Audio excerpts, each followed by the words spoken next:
25장의 제목을 한번 보시면은 백성에 대한 성별 나오죠. 자, 백성에 대한 성별 내용이 나오고, 그 다음에 그러니까 3차 시련의 광야의 3차 시련 마지막이 이제 백성에 대한 성별이에요. 그럼 저기 발람을 통한 축복에서 축복을 어느 민족이 받았음을 확인해 줬어요? 이스라엘 백성들이. 그걸 누가 보호하시고 관리하세요? 여호와께서 하신다는 것 다 나왔죠? 3대 언약도 들어있었고 그 언약을 여호와의 이름을 위해서 한다는 것도 드러났기 때문에요. 때문에 백성들은 뭐 할 수밖에 없는 민족이다? 거룩한 민족이다. 이렇게 돼요. 그러니까 내가 거룩하니 너희도 거룩하라는 말씀을 성취하시는 내용이 25장이에요. 사건은 큰 좀 심각한 사건이 벌어집니다. 자, 그건 이제 좀 이따 보도록 하고요. 그러면 여러분 1차 시련과 2차 시련도 그 40년 광야 생활 시작할 때나 그 과정이나 결론이 여호와께서 복준 그대로 여호와께서 성취하시면서 여호와의 이름을 드러내신다는 거라면 1차 시련도 그렇고 2차 시련도 그렇고 40년 전체가 그렇게 돼야 되는 거죠. 그렇지 않아요? 목적이 그거여야 되는데 근데 이 구조가 이걸 보여줘요. 놀라워요. 글쎄 우리 준비되셨으면 한눈에 볼 수 있는 개론 구조표를 잠시 보여줄 수 있는지 모르겠어요. 방송실에. 제가 말씀을 아까 못 드렸네. 아까 시작할 때 띄워주셨던데 자 그러면 찾아보셔도 돼요. 광야의 1차 시련에서요, 여러분 15장이 1차 시련 마지막이거든요. 15장의 제목이 뭔가 한번 보세요. 민수기 15장의 제목이 뭔가 보세요. 백성의 뭐예요? 민수기 15장 몇 페이지에 있냐면 1차 시련의 내용이 866에 보면 백성의 무슨 규례? 속죄 규례예요. 그러면 감사합니다. 그 광야 1차 시련에 보면 광야에서 출발을 하고요. 시내 광야에서 출발을 하고 원망해요. 아론과 미리암이 반역해요. 저기 원망은 그 고기 먹고 싶다고 했던 사건이죠. 아론과 미리암이 반역함에 그때 만몇 명이 죽잖아요. 땅이 갈라져서. 그리고 향로를 준비했다가 250명 그 자리에서 그 지도자들 다 죽여버리는 그 사건이거든요. 그리고 13장에 불신이 드러나게 되고 14장에 백성이 패배하는 규례가 일어나요. 그렇지만 15장에 보시면 백성을 뭐 해주세요? 속죄하죠. 그러니까 누구 백성임에 대한 변함이 없어요? 여호와 백성에게. 그 다음 또 보세요. 광야의 2차 시련이 16장에서부터 19장인데 마지막 19장 내용이 백성들의 뭐가 있어요? 백성들에 대한 뭐가 나와요? 율례가 나오죠. 자, 그 율례는 여러분 뭐하고 관계가 있냐면 속죄제와 관계가 있어요. 속죄제와 관계가 있어요. 자, 지금 오늘 3차 시련 했어요. 3차 시련 20장에서부터 25장까지인데 지금 25장 마지막 장을 보세요. 백성에 대한 뭐가 나와요? 25장 제목. 자, 지금 이제 살펴보려는 25장 제목 백성에 대한 뭐예요? 성별. 그러면 1차 시련, 2차 시련, 3차 시련 40년 동안에 모든 일어난 사건들은 누구 백성이다? 내가 거룩하니 너희도 거룩하리라고 했던 시내산 언약의 마지막 레위기 11장부터 27장까지 무슨 규례죠? 성화 규례. 그 규례를 그대로 광야 40년 동안에 이루신 거예요. 저 구조 매우 중요합니다. 그리고 그걸 어느 정도로 여호와께서는 거룩한 백성으로 이끌어 가시느냐? 이스라엘 백성이 몰라도 모르는 사이에 이방이 와서 저주하려고 해도 그 모든 걸 여호와께서 막으시고 내 백성의 거룩함을 여호와께서 보존하시는 거예요. 그게 여러분 이 교회의 거룩성과 절대성과 영원성, 그리스도의 통치를 우리는 저기서 잘 할 수가 있어요. 저건 구조 문제예요. 놀라운 구조로 되어 있어요.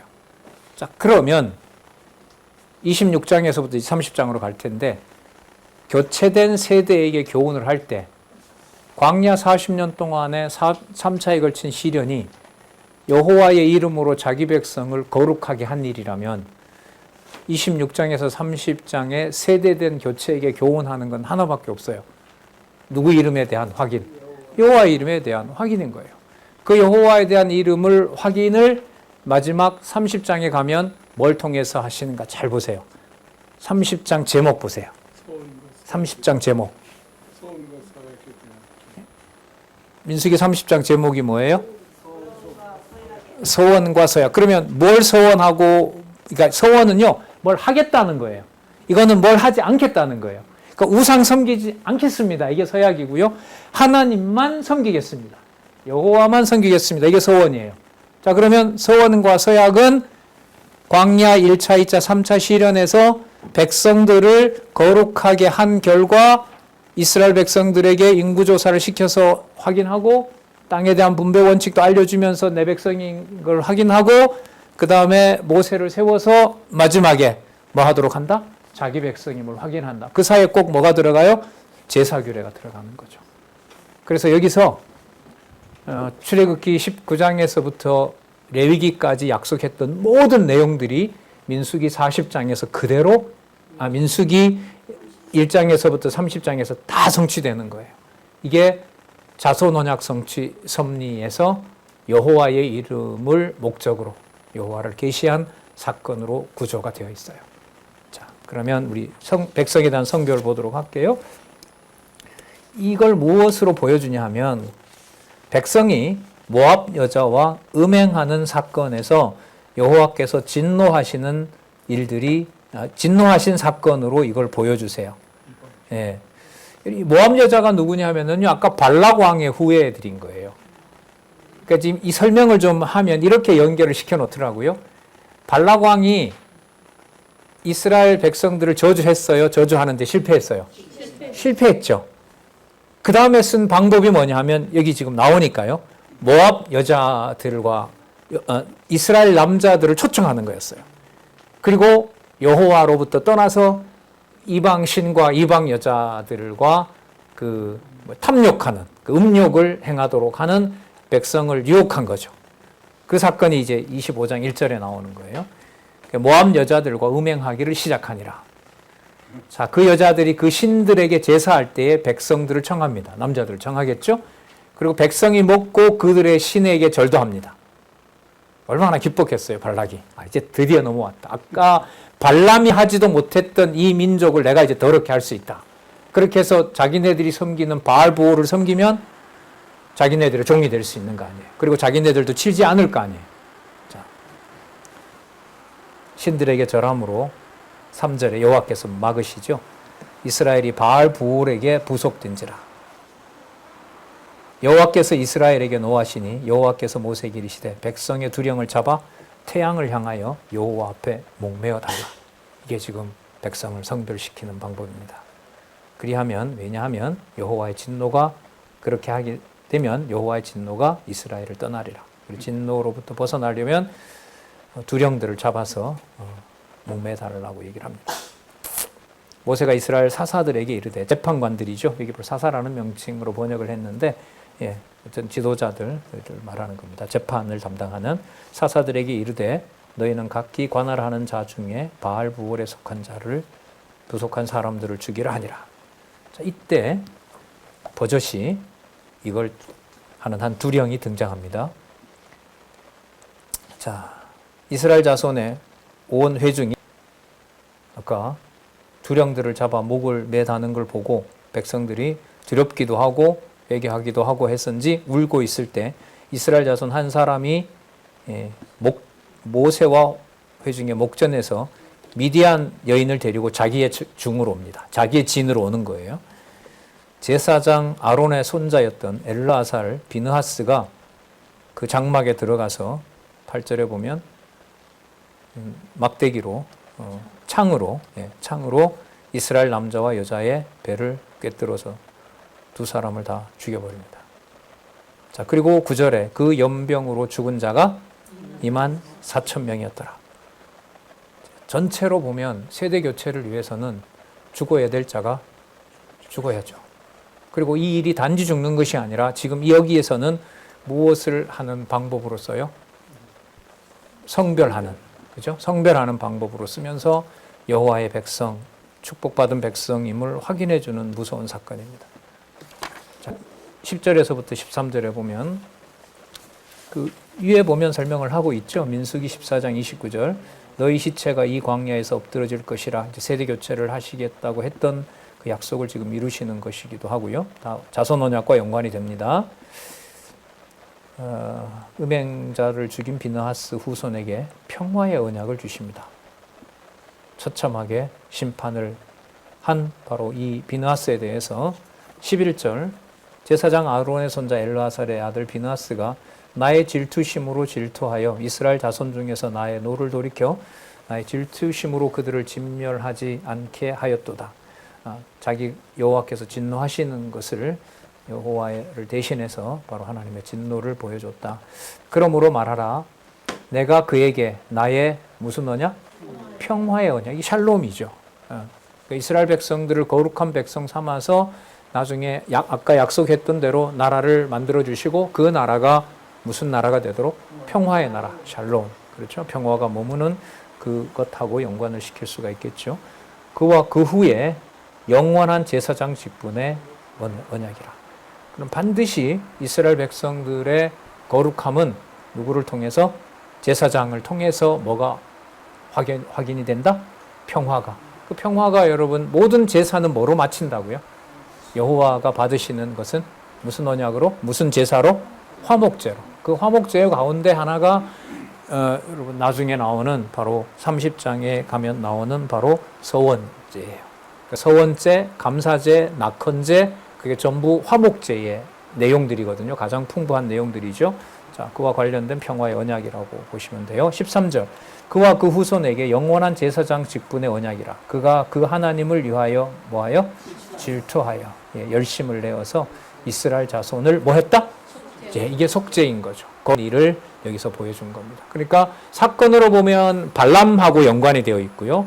이스라엘 백성들의 복받은 것으로 보면 대제사장을 통해서 이스라엘 백성을 뭐 하는 일이요? 성별케 하는 일이 두 사람, 음행한 자들을 죽이는 것으로 백성에 대한 성별을 보여준 거예요. 뭐 상상할 수 없는 사건들로 여호와께서 자기의 백성을 거룩하게 하죠. 이 교회의 거룩성입니다. 그리스도의 몸된 교회의 거룩성을 여기서 우리는 확인할 수가 있습니다. 자, 그들이 누군지를 밝혀주고 있습니다. 14절에 보면 그 미디안 여인과 함께 죽임을 당한 자의 이름은 시므리니 살루의 아들이요 시므온의 종족 중 한 족장이라. 죽임을 당한 이 미디안의 여인의 이름은 고스비니 수루의 딸이더라. 수루는 미디안 백성 한 종족의 또 두령이었더라. 종족의 딸과 이렇게 통혼을 하고 그게 심판받은 사건을 여기에서 확인해 볼 수가 있습니다. 자, 그리고 25장 16절에서부터 18절에 보면 여호와께서 모세에게 미디안을 박해하며 치라 명하십니다. 그러니까 제압하라는 얘기를 하시는 거죠. 자, 여호와께서 모세에게 일러 가라사대 미디안인들을 박해하며 저기 22장에서 그 미디안에 대해서 이미 그 친 역사가 있었죠. 자, 미디안인들을 박해하며 그들을 치라. 왜냐하면 이는 그들이 괴계로 기만술책으로 너희를 뭐하되 박해하되 무슨 일과 바알 부올의 일. 여러분 아까 일어난 사건이 바로 바알 부올을 섬기는 일이었었잖아요, 그렇죠? 그러니까 우상 섬기는 일, 바알 부올의 일과 또 미디안 족장. 아까 미디안 족장 이름 나왔었죠.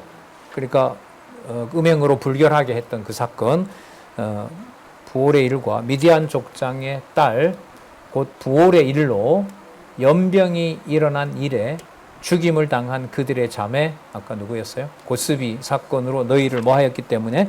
유혹하였기 때문에. 그러면 여기서 답이 나와요. 왜 미디안을 쳐라?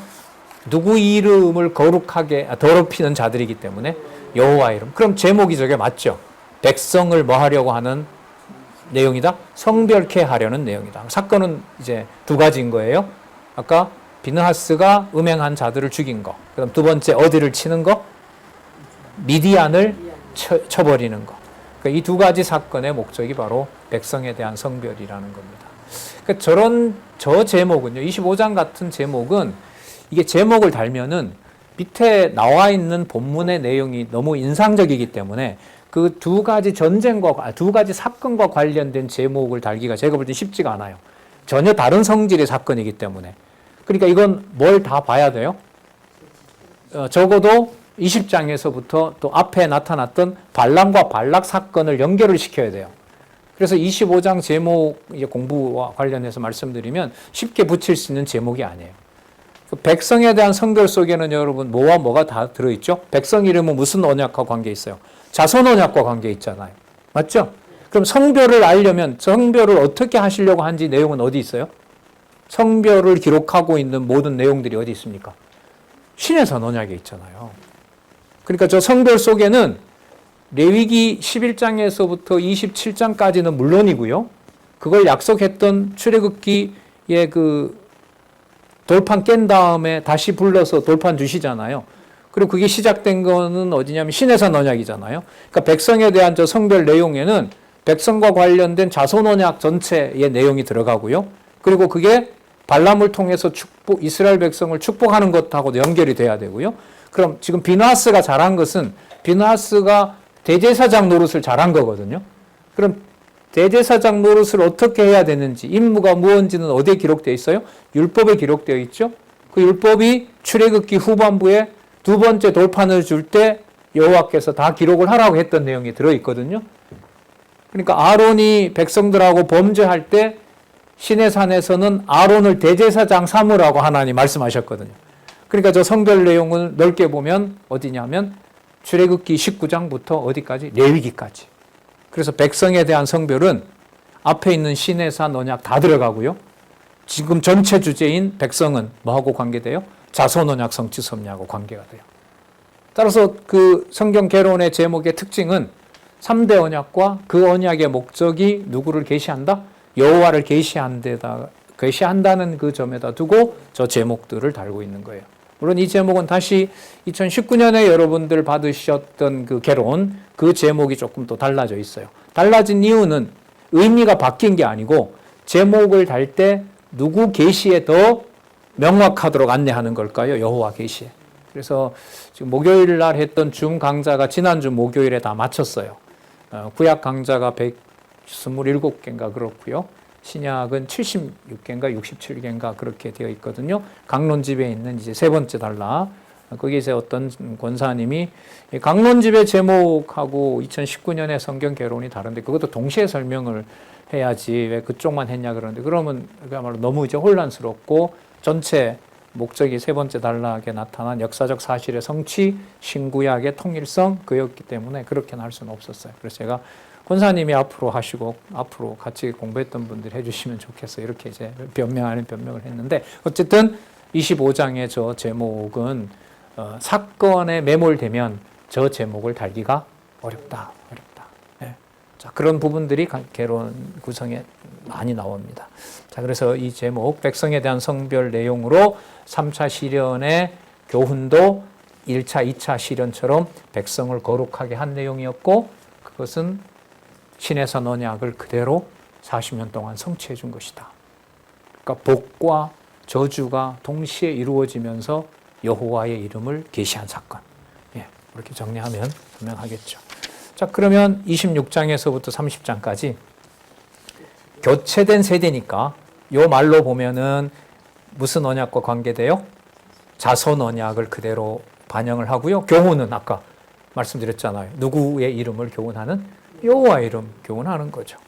그래서 먼저 지도자에 대한 교훈이 26장에서부터 27장에 나타나는데 26장에 먼저 인구조사를 명합니다. 인구조사는 또한 자손 언약과 연관이 되죠. 26장 1절에서부터 4절까지 이 연결고리도 진짜 재밌어요. 26장 1절에 보세요. 앞부분에 뭐로 시작해요? 뭐 후에? 뭐 때문에 생긴 연병 후에?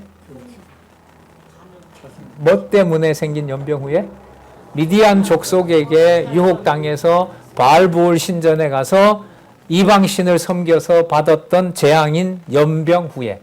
그럼 이렇게 읽어도 될까요? 의미로 보면 여호와께서 성별하게 한 후에. 맞죠? 이게 의미 중심이에요.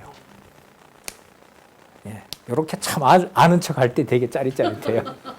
이런데 취해서 교만해지는 거예요. 자, 발람 되는 거죠. 발람. 예. 자, 위험해요. 공부 열심히 해도 위험하다니까요. 여호와께서 안 잡아주시면 진짜. 자, 예, 여호와께서 앞에 25장에 있는 제목대로 백성에 대한 성별을 약속대로 하신 후에 여호와께서 모세와 제사장 아론의 아들 엘르아살에게 일러 가라사대 이스라엘 자손의 온 회중의 총수를 조사해라. 인구조사죠? 예, 인구조사가 뭐 나중에 사무엘에 마칠 때 되면 다윗이 인구조사했는데 그게 뭐가 돼요? 범죄가 되죠. 지금은 이게 범죄가 아니죠. 그러니까 인구조사를 내 왕국의 사이즈를 알기 위해서 하면 그건 범죄가 되게 해요. 근데 지금 인구조사는 누가 하신 일을 확인하도록 해요. 그 두 가지를 우리가 선택할 수 있을까요? 없을까요? 에이, 내가 할 수 있죠. 나에게 주신 하나님의 이러한 물질적인 규모나 안정감, 이걸 딱 얼마지 딱 알아본다는 거죠. 적어도 이게 하나님 앞에서 하는지 내 욕심을 하는지 적어도 나는 알 수 있잖아요. 아는 것처럼 보이죠. 어떤 마음으로 어떻게 하나님 이름을 기억하실지 진짜 겁나요. 안다 모른다 이런 걸 떠나서 자 볼게요. 조사하라 그럽니다. 이스라엘 중에 자 기준을 제시해요. 20세 이상으로 능히 싸움에 나갈 만한 자. 여기 어디 나왔습니까? 민수기 1장. 뭐한 세대?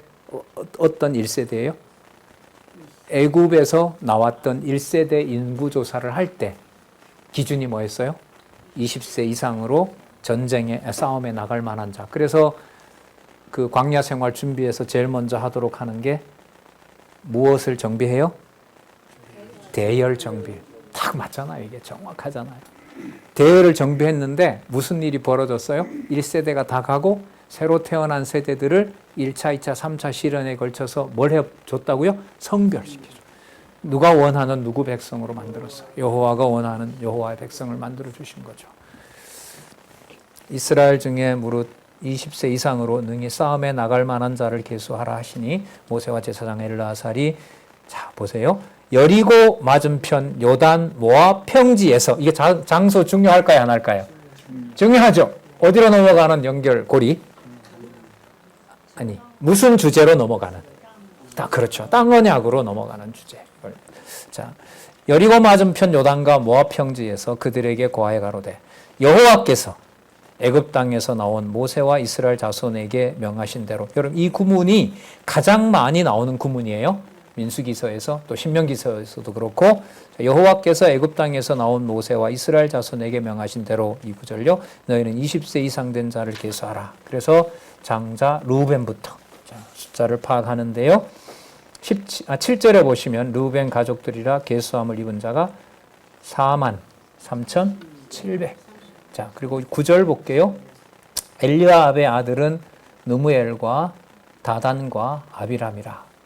이 다단과 아비람은 회중 가운데서 부름을 받은 자러니 고라의 무리에 들어가서 모세와 아론을 거스려 여호와께 패역할 때에 땅이 그 입을 열어서 그 무리와 고라를 삼킴에 그들이 죽었고. 그러니까 자손들 중에 이렇게 죽은 자들이 있는 거죠. 저주를 받고 고라당의 무리라는 거 아시잖아요. 바로 이 자들을 여기서 밝혀요. 왜 밝힐까요? 왜 굳이 이 사건을 밝힐까요?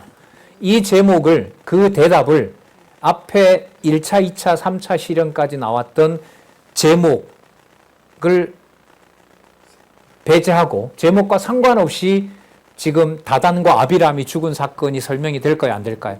그것과 무관하게 설명을 하면 성별하게 하신 여호와의 바로 그 섭리를 여기서 이게 흐려지게 돼요. 그러니까 앞부분하고 꼭 연결을 시켜야 되는 거예요. 자, 패역할 때에 땅이 그 입을 열어서 그 무리와 고라를 삼킴에 그들이 죽었고 당시에 불이 250명을 삼켜 징계가 되게 하였으나 그러나 누구의 아들들은 고라의 아들들은 죽지 않았습니다. 그 자손들은 남겨둔 거죠. 왜요? 20살이 안 됐겠죠. 이유가 그거밖에 없겠죠. 20살이 안 됐거나 그랬으니까. 그리고 이제 세대 교체를 해야 되기 때문에 그들은 살려뒀다는 거죠. 그러니까 여호와께서 약속하신 대로 르우벤 자손과 다른 모든 지파들을 보호하신 내용들을 지금 이 족보에서 족보와 그 번창한 규모에서 알 수 있습니다. 그럼 시므온 자손 14절에 보면 숫자만 볼게요. 22,200명 맞죠? 자, 그 다음 26장 15절에 갓 자손 자 4만 500. 그 다음에 26장 19절에서부터 20절 유다 자손의 종족대로 총수는 7만 6,500. 사이즈가 크죠? 예, 유다를 번창하게 하시겠다는 약속을 여기서 이루어 주셨습니다. 자, 거기 근거 창세기 49장 8절 유다야 너는 내 형제의 찬송이 될지라와 관련이 되고요. 그리고 아까 내용에 보면 아브라함부터 시작해서 이스라엘 전체 역사에서 자손 땅 무슨 언약까지 통치 언약까지 다 나왔었죠. 그래서 유다에 좀 주목할 필요가 있습니다. 제일 규모가 커졌습니다. 그 유다 지파는 제가 알기로 더 늘어난 것 같아요. 이 전체 이 지파의 숫자는 줄어들거든요. 한 1,800명 가량 줄어요. 그런데 제가 알기로는 아마 유다는 더 늘어난 것 같아요. 유다의 사이즈를 하나님께서 넓혀 가시는 것 같다는 생각이 들어요.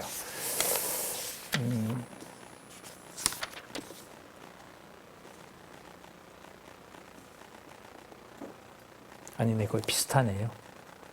유다는 늘어났네요. 유다가 그 780페이지에 보면 74,600명이었는데 944에 보면 76,500명이죠. 그러니까 전체적으로 지파 숫자는 줄었거든요. 그런데 유다 지파의 숫자는 늘어났어요. 자, 어쨌든 그런 특징이 있습니다. 26장 23절에서부터 25절 이사갈 자손의 종족대로 총수는 64,300. 26장 26절에서부터 27절 스불론 자손의 종족의 수대로 65,500명. 그 다음에 므낫세 자손의 종족대로 총수는 52,700명. 예, 자, 그다음에 에브라임 므낫세와 에브라임 요셉 지파 32,500. 그 다음 946페이지 베냐민 자손요 45,600. 그 다음에 단 자손 64,300. 유다가 단연 으뜸이네요. 26장 44에서 47 54,000. 아셀 지파 53,400명. 그 다음에 납달리 45,400명. 자, 그래서 26장 51절 이스라엘 자손의 계수함을 입은 자가 60만 1,730명. 그 앞부분에는 60만 3,550명. 부분에요. 60만 3천. 그래서 1,820명이 줄어듭니다. 그런데 아까 어느 지파였었죠? 유다 지파 같은 경우에는 오히려 늘어나는. 자.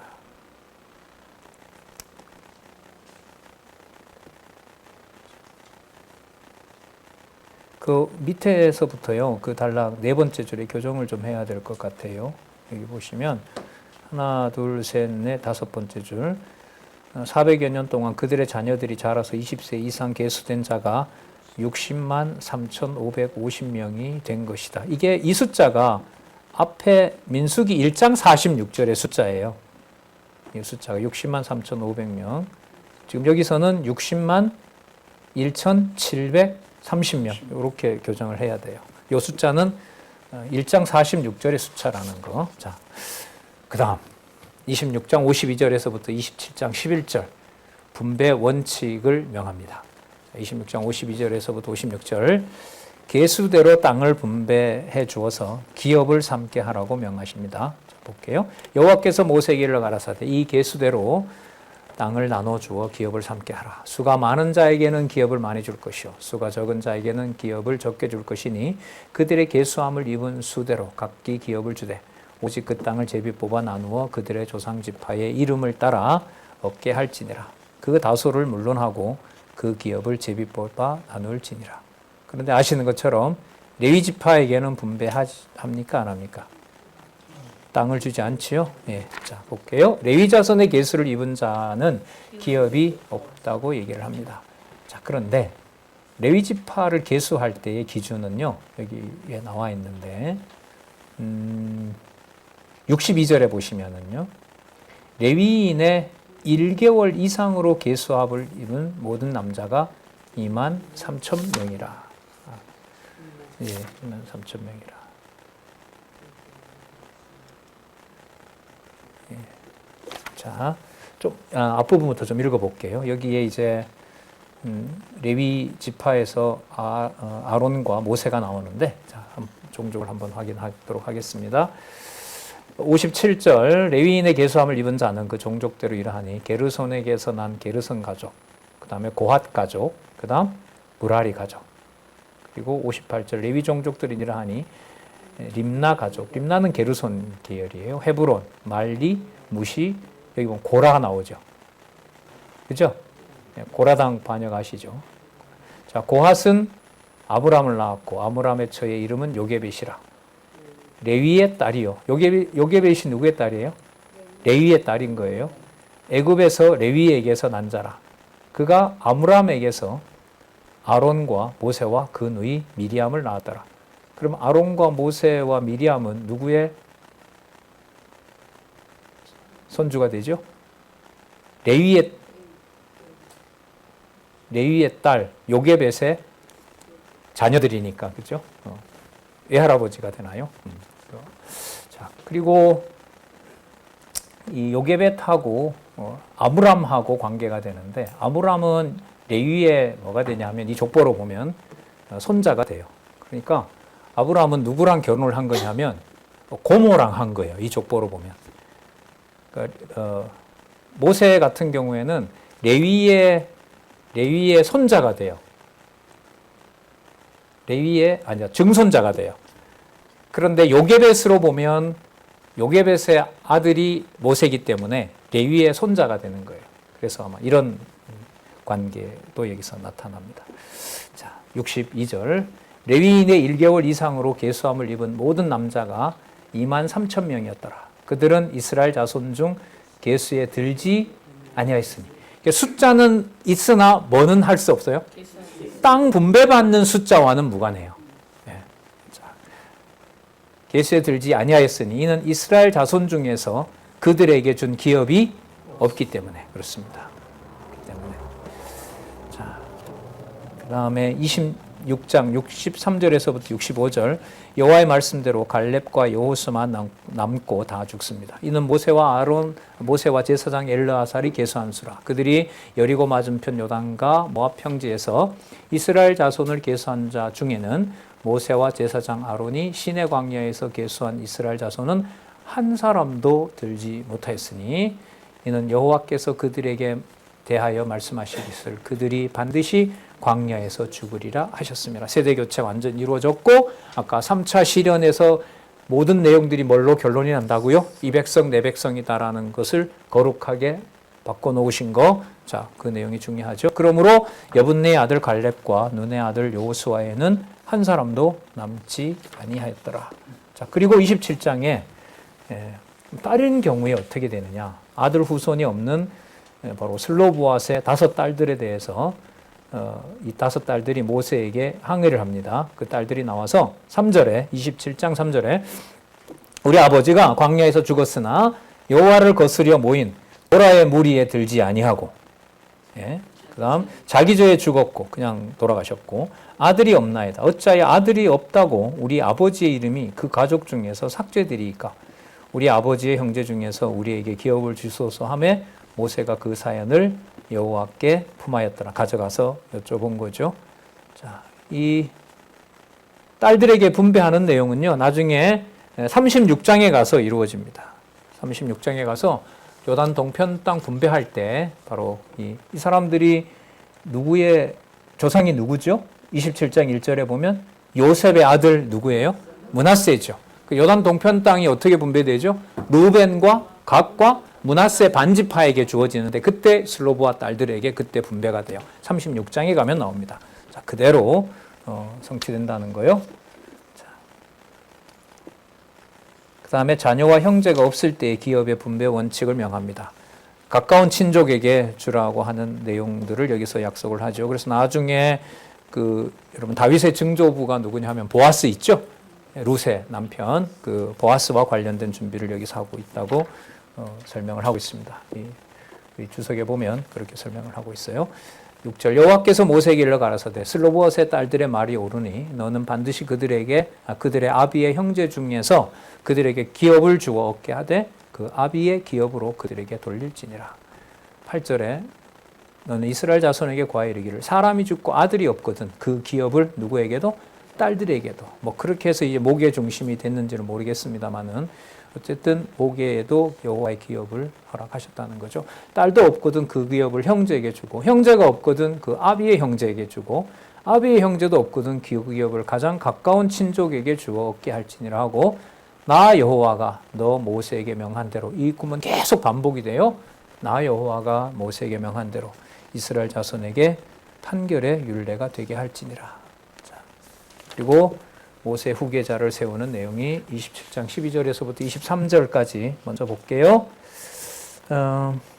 여호와께서 모세에게 조상에게로 갈 것을 예고하십니다. 12절 여호와께서 모세에게 이르시되 너는 이 아바림 산에 올라서 내가 이스라엘 자손에게 준 땅을 바라보라. 본 후에는 내 형 아론에 돌아간 것과 같이 너도 조상에게로 돌아가리니 너는 이 신광야에서 회중이 분쟁할 때 왜 돌아가야 되냐면 죽어야 되냐면 너희가 내 명을 거역하고 그 물가에서 나의 거룩함을 그들의 목전에 나타내지 아니하였습니다. 이 물은 신광야 가데스의 무리바 물이니라. 민수기 20장에 나오죠. 말로만 얘기를 하라 했는데 뭘 해버렸어요? 에이씨 하면 안 나옵니다. 이건 성경에 지팡이로 그냥 두 번을 후려치면서 물을 터뜨려 줬지만 여호와 이것도 이제 연결이 좀 돼요. 이 사건만 떼면 뭐 그것 가지고 모세를 죽게까지 하냐 이런 게 있는데 지금 이 민수기에 나타난 1차, 2차, 3차 시련의 목적을 보면 누구의 거룩함이 목적이에요? 여호와의 거룩함이 백성에게 거룩함으로 전해지는 거거든요. 그러니까 모세가 여호와께서 이제 모세를 판단하는 거죠. 너가 내 거룩함을 안 나타냈다는 거예요. 화가 나서 물을 그렇게 했다 이게 아니고 그 사건의 목적이 여호와의 거룩함에 있고 광야의 1차, 2차, 3차 시련의 모든 마지막의 결론이 누구의 성별? 백성의 성별로 이스라엘의 여호와 하나님의 거룩함이 목적이었거든요. 그러한 모세의 하지만 모세의 그러한 모습은 그 거룩성에 대해서 반역을 한 거죠. 그건 용납할 수가 없다라는 것이 민수기서 전체 주제하고 연결이 돼요. 그리고 또 약속하신 대로 들어갈 수 없도록 하시는 건데 그 모세가 들어가지 못하는 사건의 핵심이 여호와의 성별이 민수기 전체 내용의 주제와 연결된다는 거. 모세 개인의 죽음이 아니라 전체 주제와 연결이 되고 그 다음에 레위기서 11장에서부터 27장까지 나타났던 무슨 규례? 성화 규례와 전체 나아가서 여호와께서 주신 그 법대로 모세에게 그대로 알려준 거죠. 자기가 못지 못한다 하더라도 여호와 법의 영원한 법을 영원한 여호와의 반드시 지켜지는 법에 대해서 모세에게 알려준 사건이다. 그래서 모세가 죽는 이 사건을 단지 모세의 어떤 개인적인 일탈로 이렇게 떼서 설명할 수가 없다. 자, 그다음에 예고의 말씀을 들은 모세가 여호와께 지도자를 구합니다. 모세가 여호와께 여짜와 가로되 여호와 모든 육체의 생명의 하나님이시여 원컨대 한 사람을 이 회중에 위에 세워서 그들 앞에 출입하며 그들을 인도하여 출입하게 하사 여호와의 회중으로 목자 없는 양과 같이 되지 않게 하옵소서. 자, 이에 여호와께서 모세에게 이르시되 눈의 아들 여호수아는 신에 감동된 자니 너는 데려다가 그에게 안수하고 제사장 엘르아살과 온 회중 앞에서 그들의 목전에서 그에게 위탁하여 네 존귀를 그에게 돌려 이스라엘 자손의 온 회중으로 그에게 복종하게 하라. 자, 그는 제사장 엘르아살 앞에 설 것이요 엘르아살은 그를 위하여 뭐라 그러죠? 우림의 판결법. 이 판결법이 여러분 율례예요. 율례라고 보시면 돼요.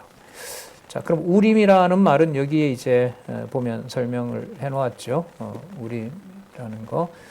그러니까 이 우림의 판결법은 백성들이 어떤 재판을 요구했을 때 여호와 앞에서 여호와의 뜻이 무엇인지를 선과 악을 나누는 일인 거예요. 그게 바로 이제 우림의 바로 판결법이라고 할 수가 있어요. 그 우림은 여기 보시면 반짝이는 빛을 말한다라고 나와 있죠. 자, 거기에 여호와의 신호가 담겼고 하나님의 신이 임하는 거죠.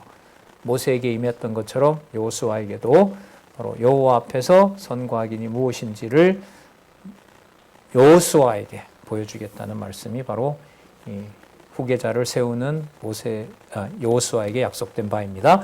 그 다음 말씀대로 모세가 여호수아에게 안수한 후에 후계자로 세웁니다. 모세가 여호와께서 자기에게 명하신 대로 여호수아를 데려다가 제사장 엘르아살과 온 회중 앞에 세우고 그에게 안수하여 위탁하되 여호와께서 자기에게 명하신 대로 하였더라. 계속 나오죠. 여호와께서 자기에게 명하신 대로. 여러분 이 표현이 신명기 가면 더 밀착되어 있어요.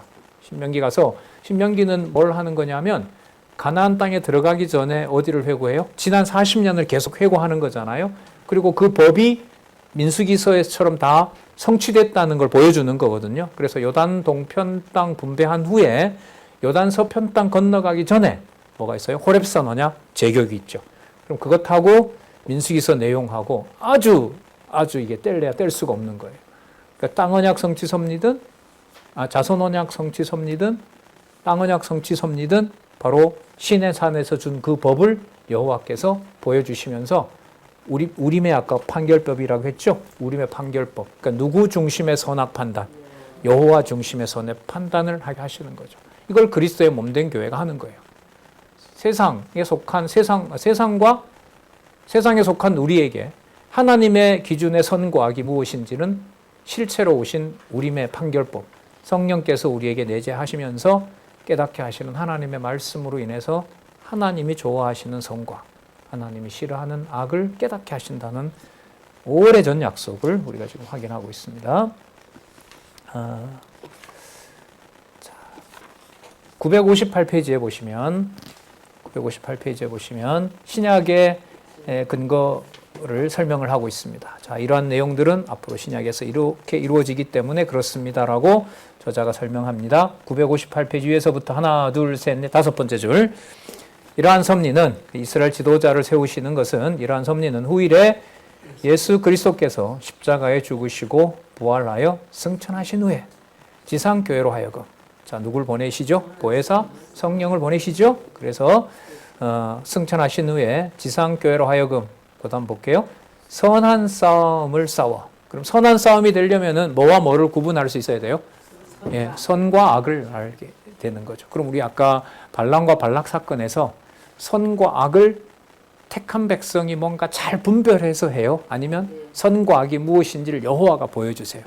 보여주시는 거죠. 거기에서 모세를 통해서 주신 전한 창세기, 출애굽기, 레위기, 민수기 이 말씀을 빼고는 선과 악이 무엇인지를 알 방법이 없는 거죠. 지금은 바로 그게 하나님의 말씀이고 그 말씀에 살아서 운동하면서 그리스도의 몸된 지체에게 무엇이 선이고 악인지를 깨닫게 하는 겁니다. 정점에는 궁극에는 누가 있을까요? 여호와, 우리의 아버지의 이름인 여호와의 살아계신 것과 여호와의 우리에게 주신 복, 그래서 그의 거룩함과 교회의 거룩함을 깨닫는 일로 섭리를 하신다고 보시면 되죠.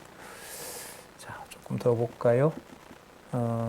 지상교회로 하여금 선한 싸움을 싸워 하나님의 나라를 확장하여 나가도록 하시고, 그 다음 나오네요.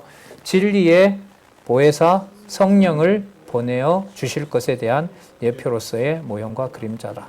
그러니까 우림의 판결법과 그리고 그것을 품에 품은 여호수아의 이 사건은 장차 그리스도께서 약속하셔서 그리스도의 몸된 교회를 세울 때 보내주실 뭐에 대한 예표로서 모형과 그림자다? 진리의 보혜사 성령에 대한, 진리의 보혜사 성령의 강림에 대한 약속입니다. 그 참고로 저희들이 목요일 공부하면서 여기다 성경 구절을 제가 찾아놨네요. 요한복음 14장 26절, 요한복음 15장 26절. 요한복음 14장 26절, 15장 26절 내용에 이루어질 내용들을 여기에서 이렇게 약속하고 있습니다. 성별도 백성도 파악했고 지도자가 생육하고 번성한 민족이 우림의 판결법으로 여호와 기준으로 판별할 기준도 마련해 놨고, 그리고 백성들에게 마지막으로 여호와 하나님만 섬길 수 있는, 자, 28장 29절 제목을 한번 보세요. 정한 무슨 규례? 28장 29절. 네, 백성에 대한 교훈 중에 28장 29장. 정한 제사 규례에 대한 교훈이 나타난 겁니다. 자, 그래서 정한 제사 규례는 12지파 아까 선별을 했어요. 이들이 저기 쭉 나와 있네요. 쭉 계속 보세요. 제사규례, 제사규례, 제사규례, 드릴 제사규례, 드릴 제사규례, 드릴 제사규례 해서 이스라엘 백성이 여호와 앞에 성별된 하나님의 백성임을 지금 8째 날까지 연일 계속해서 드리게 되도록 하시는 내용이 28장과 29장에 나타나 있습니다. 그리고 30장에 가서 그러므로 너희들이 내 앞에서 여호와를 섬길 수 있는 마음으로 서원하고 서약하는 것이 바로 광야 생활 교훈의 마지막입니다. 그 교훈의 마지막이 바로 여호와의 이름을 두시고자 했고, 그래서 너희들에게 도도 되고 너희들이 여호와의 이름을 마음껏 불러도 되고 앞으로도 그렇게 할 것을 서원해도 되고 서약해도 된다. 그래서 자손 언약 성취 섭리에 대한 모든 내용들을 30장에서 전체 마무리합니다. 예.